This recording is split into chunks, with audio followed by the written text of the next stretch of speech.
This is the Bama Podcast with Marty Solomon. I'm his co-host, Brent Billings. Today we're wrapping up the introduction to God's story and setting up the narrative of the remainder of Scripture in an effort to understand what God is rescuing his people from. Yep, we have essentially made it to the end of Genesis. We walked through a preface, and this preface basically talked to us about a creation that was good, the goodness of creation, and God saying, just trust me, trust in me, trust how good, trust that the creation is good. Don't let fear and insecurity, don't let a worldview of scarcity drive what you do. Just that was our preface, and that wasn't working real well. But then we ran into the introduction, and God finds a partner, and the family of God is born. This guy named Avram. He teaches us what trust and what faith. We call him the father of faith. He teaches us what faith looks like. The other word in the Hebrew, you could translate faith just as trust. It's the same concept in the Hebrew. So we learned from Avram not how to be perfect. We certainly didn't learn that. He made some mistakes, but we learned what trust looks like. And we looked at Isaac's life. We saw what faithfulness looks like. We saw what it looks like when we get to realize the mission kind of fulfilled, at least in part. Then we met Jacob, and maybe it felt like we started to lose the plot of the story. But Jacob brought a really key ingredient to the family of God. Maybe, and we had seen hints of it in Abraham, but in a way unlike, on a level unlike what we had seen. Jacob brought chutzpah. He brought some fire. He brought a desire. He wanted it. He wanted the mission of God. He wanted the blessing of God. Sometimes it was selfishly motivated, but that there was this chutzpah. And from Jacob came Joseph, and he inherits some of his father's quirky, selfish weirdness at times, but he's got all these brothers, Judah being one of them. We saw Judah willing to confess. He was willing to repent, publicly take responsibility for what he had done wrong. And this humility inspired through the family of Joseph a cycle of forgiveness and reconciliation. It was the fulfillment of trust. In a lot of ways, the story of Genesis came full circle, right back to where it started. Like we saw trust with Avram, and now we see an even more a more complex, more multi-layered, multifaceted trust take shape at the end of the story of Yosef. And we could flow right into the book of Exodus. We could just jump right in to the narrative. So that was the preface and the introduction. Genesis 1 through 11 is kind of the preface of the story. Genesis 12 through 50 is like the introduction to the story. And then the story starts with the narrative of God. The narrative of God starts in Exodus. We could just keep the story going, but because we're right at a break of the introduction and the narrative, we're going to take a pause. We're going to back up for a moment and try to use this pause to notice some big picture items for at least a couple episodes here. Before we keep going, we just want to step back and go, okay, let's look at some things. Let's get our bearings a little bit. Let's see what we can learn from this story. And so at least over the next couple episodes, I want to look at who are we and who is this God? I want to do that today. I want to ask those two questions. Who are we and who is this God? And then what is Egypt and what does Egypt represent? I want to do that in the next episode. So some higher level, big picture questions is what we want to do. But we'll start we will do some reading in Exodus today. If you have your Bibles, we're going to start with some stuff in Exodus 4, Exodus 6. We're going to be looking at some things. But way back when we started Bema, when we were just working with college students in a classroom, we would have these things that we called Haggah projects. Do you remember those, Brent? I do. Yeah. I'm not completely sure if I remember it so fondly. We would issue these challenges. They were like biblical brain teasers. It would be like this question that maybe on the surface seems easy, but then we would immediately go, well, this question isn't easy at all. That can't be the answer to this question. There's got to be something more. Exactly. An exercise in frustration for many of us. That's right. And so then that would lead us into this like, okay. And the goal was to get us in the text. The answer was never in an abstract, philosophical, logical explanation. the answer for the Jewish mind is always in the text. So we were trying to teach ourselves, we were trying to teach the students how to go back to the Bible and scour the Bible and look at the Bible again, and then look at it again, and then look at it again, and then ask better questions, and then ask some more questions, and find the treasure and try to figure out the answer to these brain teasers in the text itself. And so one of our Haggah, and Haggah, by the way, Haggah is this word that it refers to the low rumbling growl of a lion. It's a Hebrew onomatopoeia. It's Haggah, and it's that, I can't roll my G's, Brent, but it's that Haggah, and it's that, it's Haggah. Yeah, it's not the roar of a lion, but and I know years ago you even inserted a little clip of a lion rumbling, kind of growling his Haggah. Feel free to do that again.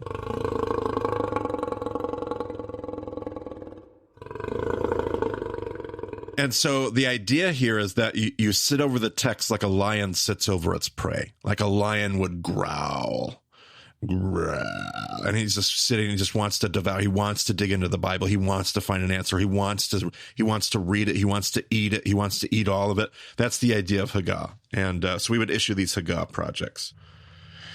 So one of the Haggah projects that we posed years ago was there's this Zipporah story. And it's really, really weird. Brent, do you want to read Exodus 4:21 through 26? And the Haggah project here, as you listen to the story, the question here, the prompt is, what the heck is going on?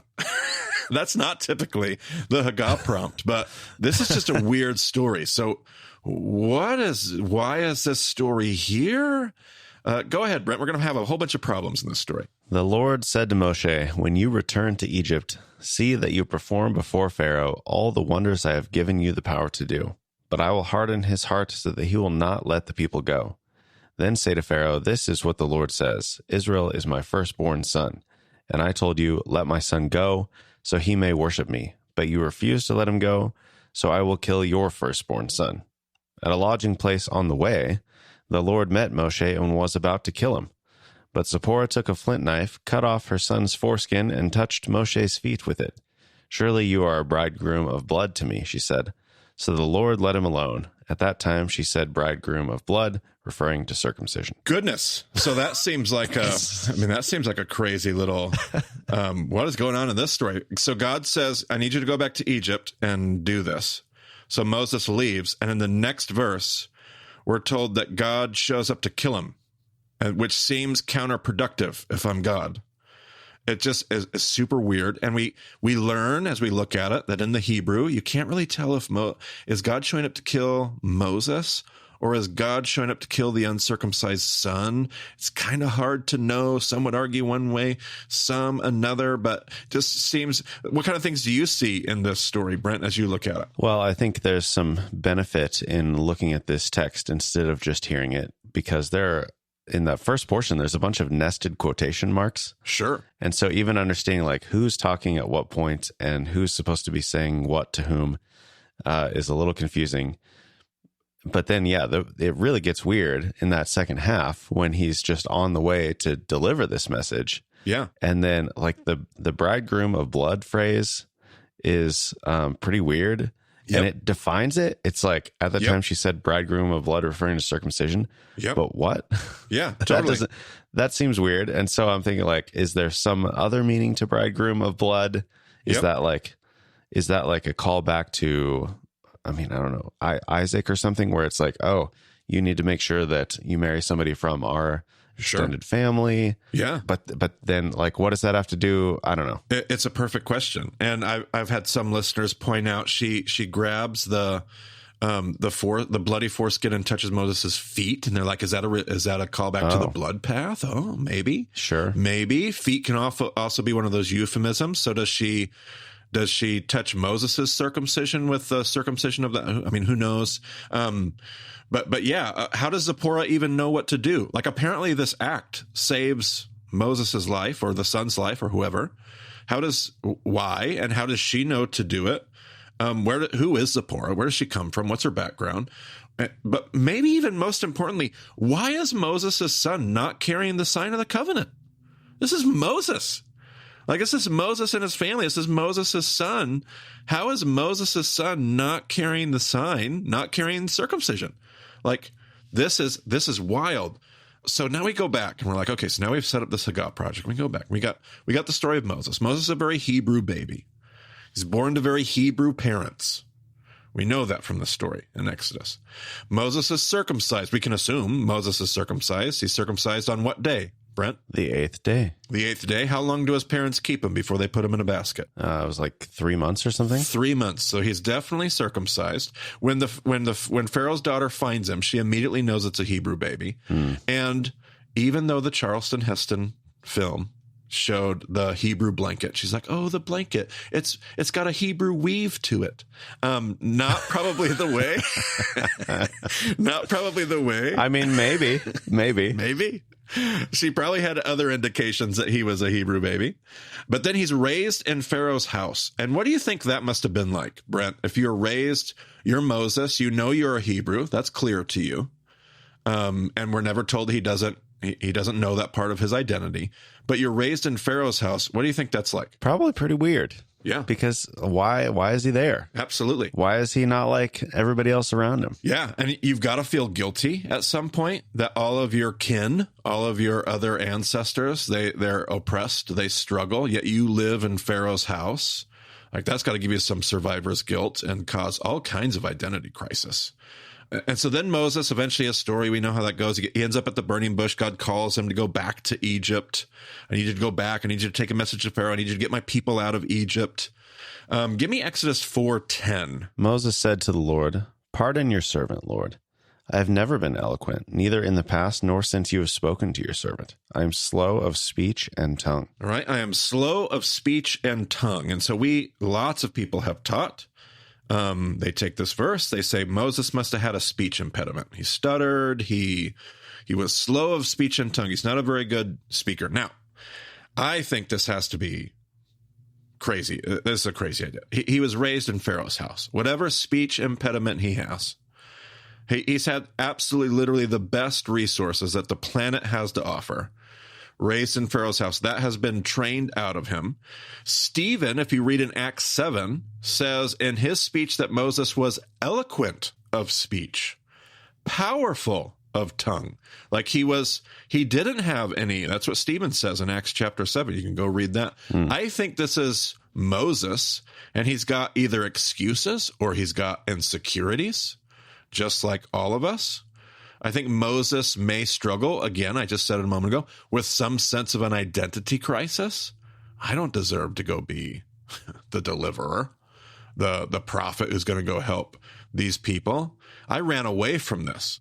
I ran away from that situation. Exodus 5, we learn about bricks made with straw. Moses shows up and confronts Pharaoh and actually makes their labor worse. They take the straw away. They increase the quotas. And Moshe is rejected by the elders of the people. They're essentially like, hey, thanks a lot, bud, for that. Like, you just made our life, thanks for coming and helping. You made our life 10 times worse.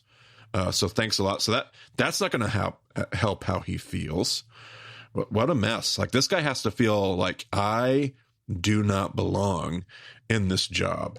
So now we're going to go to Exodus 6 and give me the first couple verses of Exodus 6. Then the Lord said to Moses, "Now you will see what I will do to Pharaoh. Because of my mighty hand, he will let them go. Because of my mighty hand, he will drive them out of his country."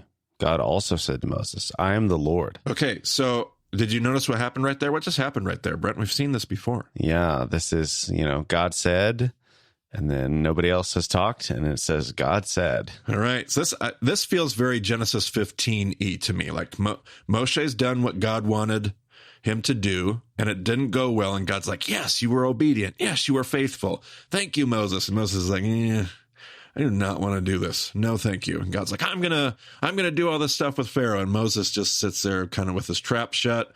And so God has to keep saying, so go ahead and keep going. God also said to Moses, "I am the Lord. I appeared to Abraham, to Isaac, and to Jacob as God Almighty. But by my name, the Lord, I did not make myself fully known to them. I also established my covenant with them to give them the land of Canaan, where they resided as foreigners. Moreover, I have heard the groaning of the Israelites, whom the Egyptians are enslaving, and I have remembered my covenant. Therefore, say to the Israelites, I am the Lord, and I will bring you out from under the yoke of the Egyptians. And then give me just a couple of verses later. Throw in verse 9 for good measure. Moses reported this to the Israelites, but they did not listen to him because of their discouragement and harsh labor. So it still didn't work, right? So God's like, no, Moses, I need you to go do this. I've heard the cry. I've heard the cry of my people. I've heard the cry of people wanting deliverance and rescue.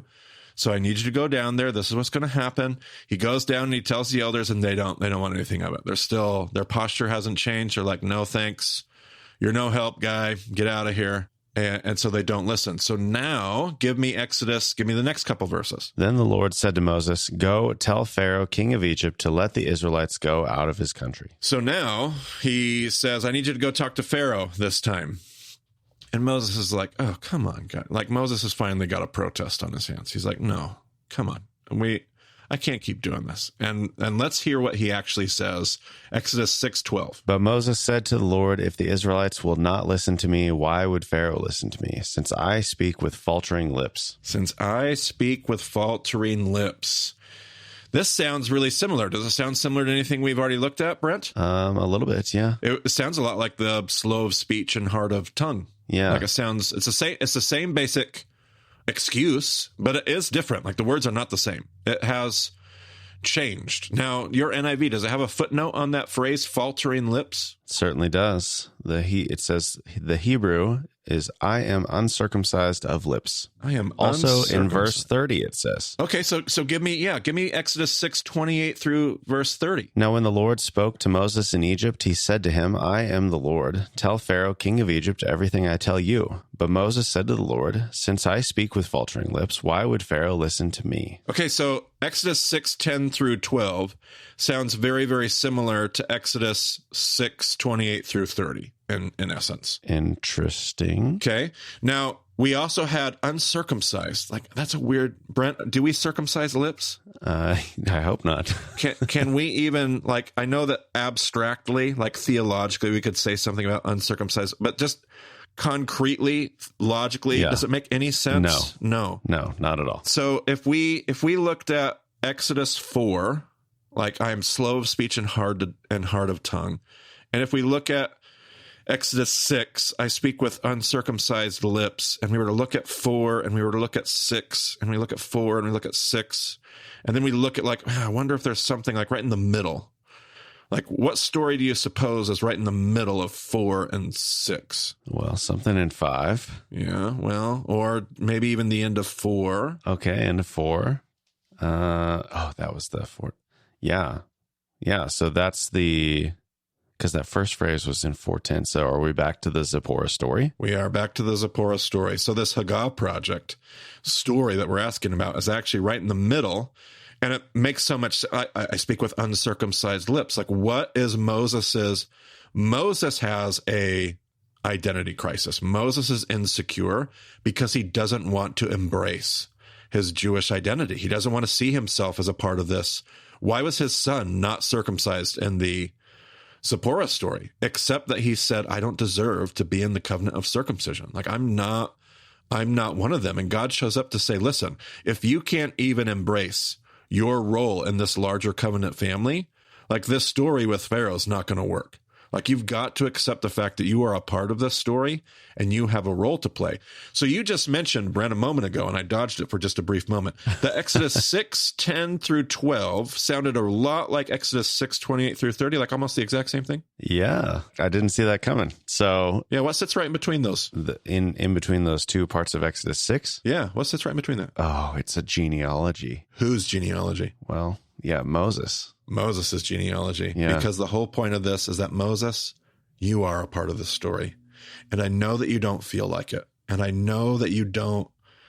But Moses, you are. You're absolutely. You can examine your genealogy. You're absolutely a part of this story. You're absolutely a part of this people. And I need you to embrace who you are. Part of what I want to look at today is who are we? Moses, by the way, is the most qualified person for this job. Can you imagine, Brent, could you find a more qualified person to lead the Exodus than Moshe? Like, he was raised in Pharaoh's house. He's trained he knows the family. That's at the top of the power pyramid. He understands Egyptian ways. Is there anybody more qualified than Moshe to lead the people out of Egypt? No. And what strikes me is that God never breathes one single word about Moses' qualifications. It's not about the logic. It's not about the strategy. It's about the heart of Moshe for God. God never turns around to Moshe and tries to argue with him about the logic of Moshe. What are you talking about? Like, who else am I going to choose? Like, what better option than I have than you? Like, he never says that. He never says that. All he says is, I'm going to go with you, and you need to trust the story. And so one of the things that I said in our first go around, and I put it in my notes again, God isn't interested in your qualifications. He's interested in your availability. God is not interested in your qualifications, whether you are or you aren't qualified. Moses was the most qualified person. It didn't matter to him. It only mattered if Moshe was available. It doesn't matter if Moshe isn't qualified. God will make you qualified. It only matters if you're available. God's not interested in your qualifications. He's interested in your availability. I want to ask this question: who are we? We are people that God is looking for partners. Are we available? Are we willing to be a part of this story? But let's close this episode by looking at who is this God? So that's who are we, but who is this God? Now, I dodged another one of your questions, Brent Billings. You noticed that there was a really odd phrase in that Zipporah story. Like, it's really odd. And it's not that these two ideas are necessarily connected in this story, but that story is going to serve as a wonderful little segue to the second part about who is this God? What was the phrase that you said? That's a weird phrase. Bridegroom of blood. Bridegroom of blood. It's a weird phrase. It's the word chatan. Chatan is the word in the Hebrew.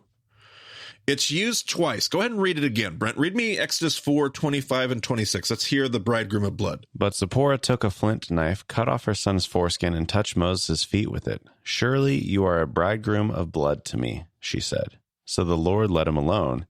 At that time, she said bridegroom of blood, referring to circumcision. Okay, bridegroom of blood, the word is chatan. The other way you can translate the word chatan is son-in-law, which makes sense. You can hear the bridegroom of blood.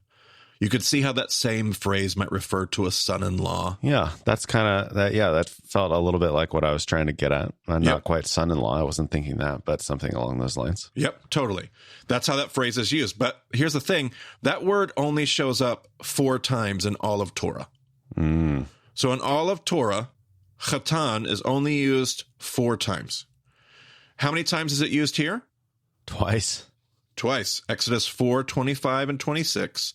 And one other story. Now, Brent, can you remember what's going on in Genesis 18 and Genesis 19? We said we were going to get back to this, didn't we? We did. This was Abraham. This was the visitors who came right after he was circumcised. Yep.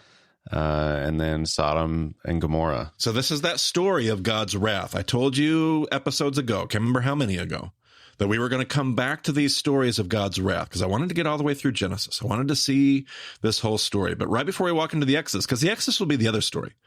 Like, we're kind of used to the Exodus and Passover, but the Exodus is a story of God killing firstborn babies. Like, it's the other story of wrath. You have Sodom and Gomorrah, and you have the Exodus. And they are outliers, by the way. These stories are outliers. They're not the norm. I wanted to show that. And it's part of the reason why I waited. Because we're used to like, oh, the God of the Old Testament is this God full of wrath. We haven't seen a bunch of stories of God's wrath. If anything, we've seen a bunch of stories of God's patience, his mercy, his forgiveness, walking the blood path, putting the bow in the clouds. Like, it's just been grace, grace, grace, grace, grace. And then we have these couple stories, Exodus, Sodom and Gomorrah, where we see these ideas. They are the outliers. And so I wanted to circle back around before we get into the Exodus story and ask, what's going on here? Like, what are we seeing when we see these stories of what we would typically call these stories of wrath? And these stories are, in a literary sense, connected. They're connected by the word chatan, but they're not just connected by the word chatan. They're going to be connected by other words too. All right. So the next word I want to show you is the word rasha. Rasha. Rasha means wickedness or just wicked. And Rasha is used 8 times in all of Torah, which still isn't a lot, Brent. 8's not a ton. However, the first 4 are used, guess what 2 stories, Brent Billings? Genesis 18. Genesis 18 and Exodus, the Exodus story.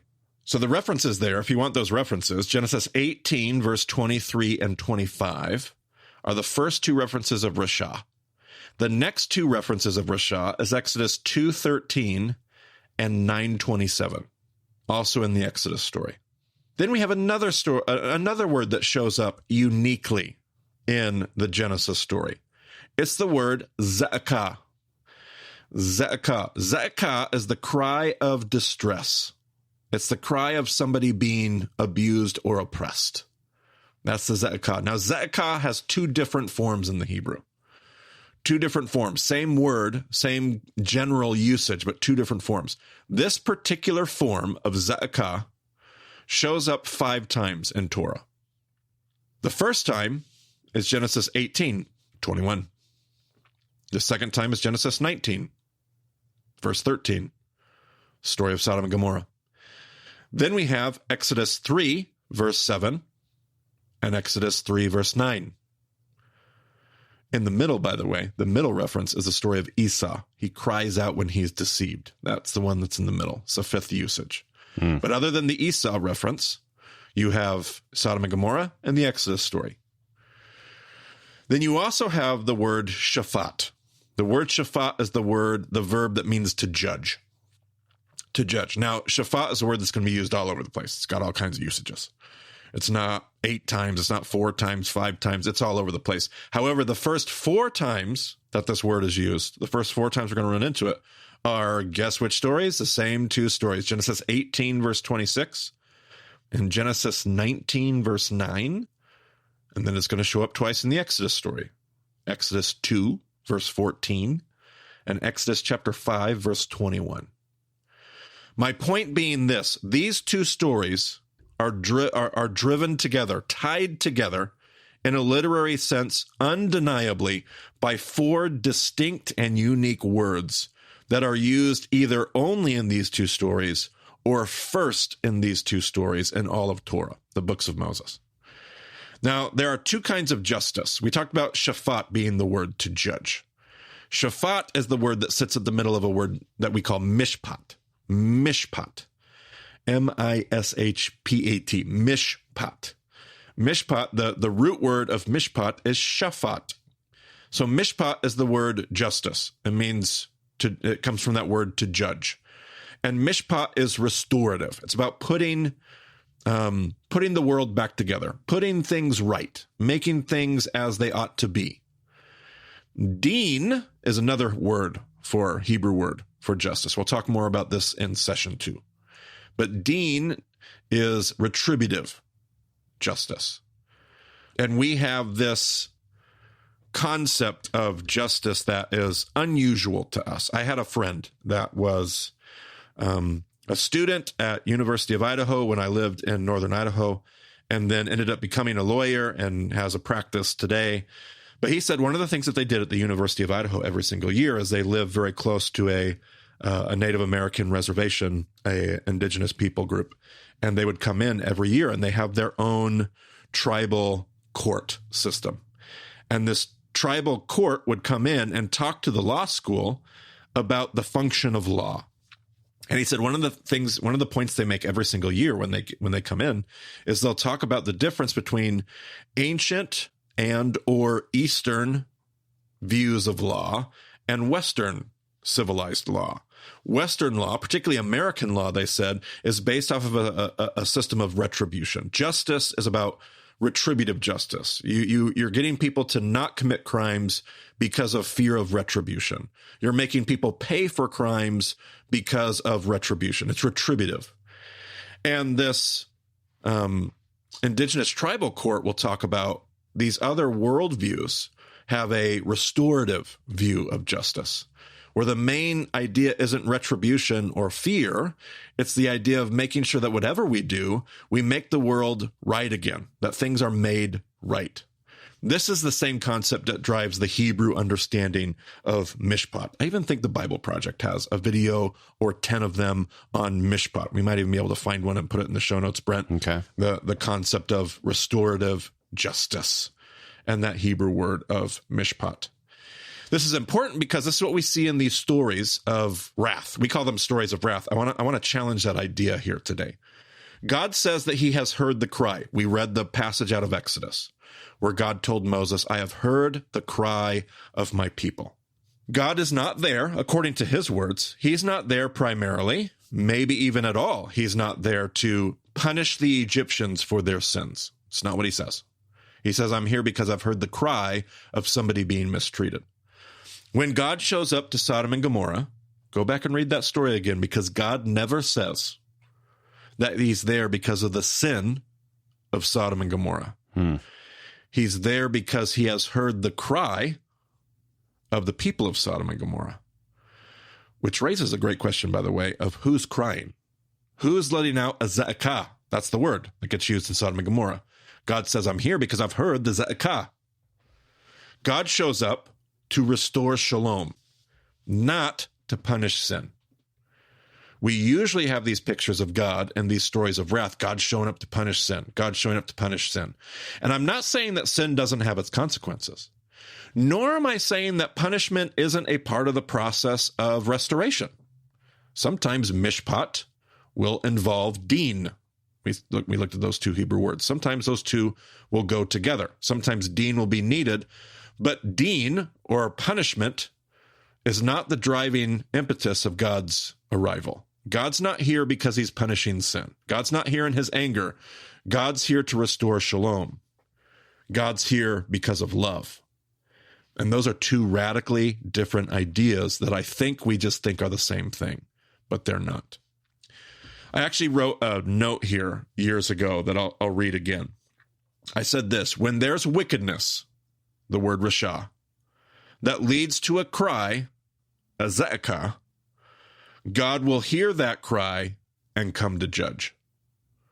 I'll read that a few different ways. When there is wickedness that leads to a cry, God will hear that cry and come to judge. When there is rasha that leads to a za'akah, God will hear that cry and come to shafat. God showing up because of the cry, not showing up to wheel and deal punishment. It's not fundamentally about wrath and vengeance. It's about restoration. And I know this as a father. Because if I have kids, and let's say both of my kids are beating each other up, like they're just wailing on each other in the living room, I'm going to put a stop to that.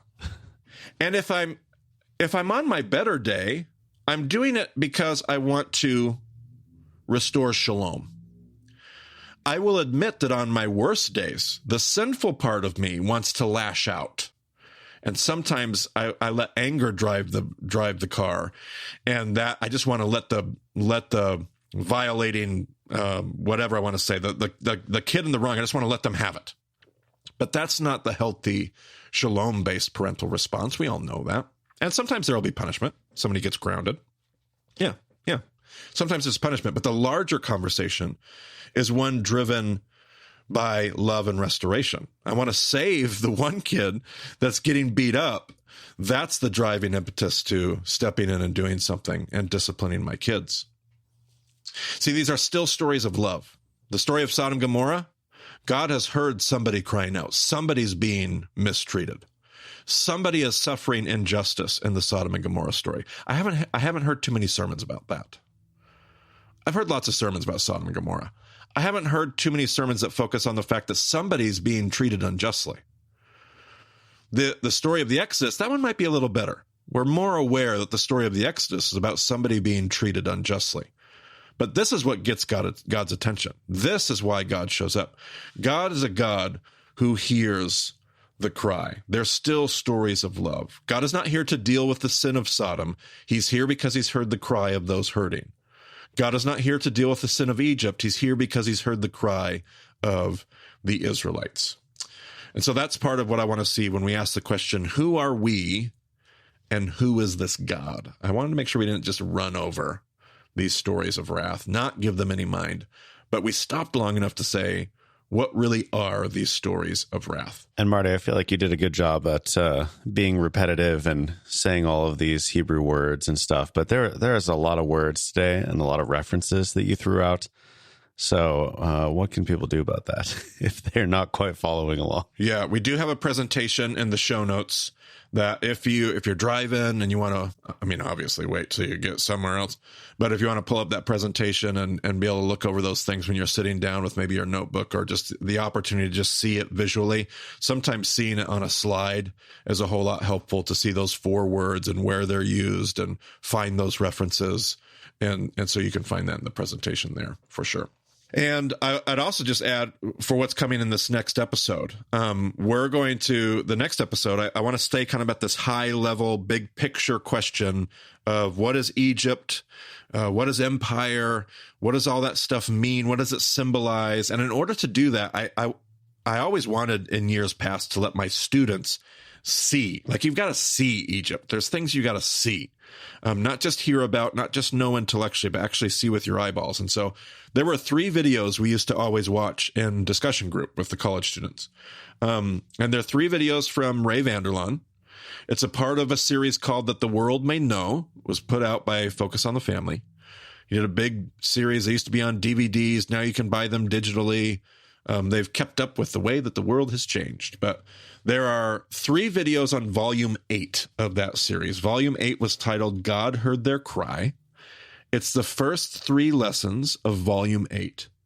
And if you either have access, your church library, or you want to buy your own copy, you're not going to, they're not cheap, but you are not going to regret owning that series. I will tell you that much. That's where Ray Vander Laan was my main teacher. It's where I learned so much of what I share on the Bema podcast, and it would just be great. But we do those videos because you get to see in a very unique way Egypt. And I think it's just super helpful. And so in our next episode, we're going to be referencing those videos. We will try to, if you don't get a chance to see those videos, or you can't afford to buy your own copy or whatever, that we're going to review those videos so that you can come along with us. But we will be talking about that in the next episode. So just wanted to let people know about what was coming. And that reminds me, I think I said this a few episodes ago. We used to do this with college students. We used to take these videos. We'd be in a classroom. We'd watch them together with college students. We'd have these really robust, vibrant conversations with young adults. And this was always one of our favorite intersections in our study, because these young adults have a passion to do something about the injustice of the world. College students love hearing that the God of the Bible is a God who hears the cry. And the God of the Old Testament, we say, the God of the Hebrew Scriptures, is not a God that is full of wrath. In fact, what we find is a God that's stepping in to do something about mistreatment and injustice. Like, college students loved finding that out and just really leaned into that in their spiritual walk. And we want to teach them about how important that work is, the work of doing something about, like, the work of justice. That's important. We also want to teach them about how what they do every day is rooted in issues of justice and shalom and restoration. And you can help teach college students this. I said that a few episodes ago. Don't miss the opportunity to find the person, the new college student that just started working at your company, who's a couple cubicles down, who is in your church. Don't miss the opportunity to disciple them, mentor them, encourage them. That's what we're trying to do here at Bema and at Impact. And I think we said it back then too. If you want to support the work that we're doing, if you want to enable us to be able to do that, if you think that's worth investing in the next generation, the ones who might go out there and change the world, feel free to just support our work financially. We love these monthly donors that come in just to help us, and sometimes the smallest ways and sometimes the biggest ways. So just another encouragement to remember that opportunity is there. Brent, I think that's all I got for today's notes. Okay, well, we will have quite a few links in this episode. Definitely check out that presentation. Dig into those references and see, like, okay, where do these words actually show up? What are the stories that they show up in? How does that fit into the larger narrative? Like, get to know your text better. Get into the text. Get the text into you. But check out the RVL videos. God Heard Their Cry is great. Like those visuals were really helpful for me in understanding like what it was like for Moses to walk up to Pharaoh. And obviously he grew up with it, but it's like we don't even understand what that context is like for him. Yeah. So those visuals are super helpful for me. So if you have a chance in any way, definitely check that out. But all that will be in the show notes at BamaDiscipleship.com or in your podcast app. And thanks for joining us on the Bama Podcast. We'll talk to you again soon. Hi, I'm Bree Rapp, a Bama listener and discussion group facilitator in New York City. And here is the prayer for episode 17's companion. To the God who hears their cry, bring your peace and restoration to the broken and oppressed in our world. To the God who hears our cry, let us trust that you see us, hear us, and cry with us. To the God who hears my cry, thank you for listening, for meeting me in my pain, freeing me from my chains. Let us be a people who hear the cries of the cast out, the broken and abused, who move beyond our insecurities to step in and restore justice, hope, and peace with you wherever we go. Amen.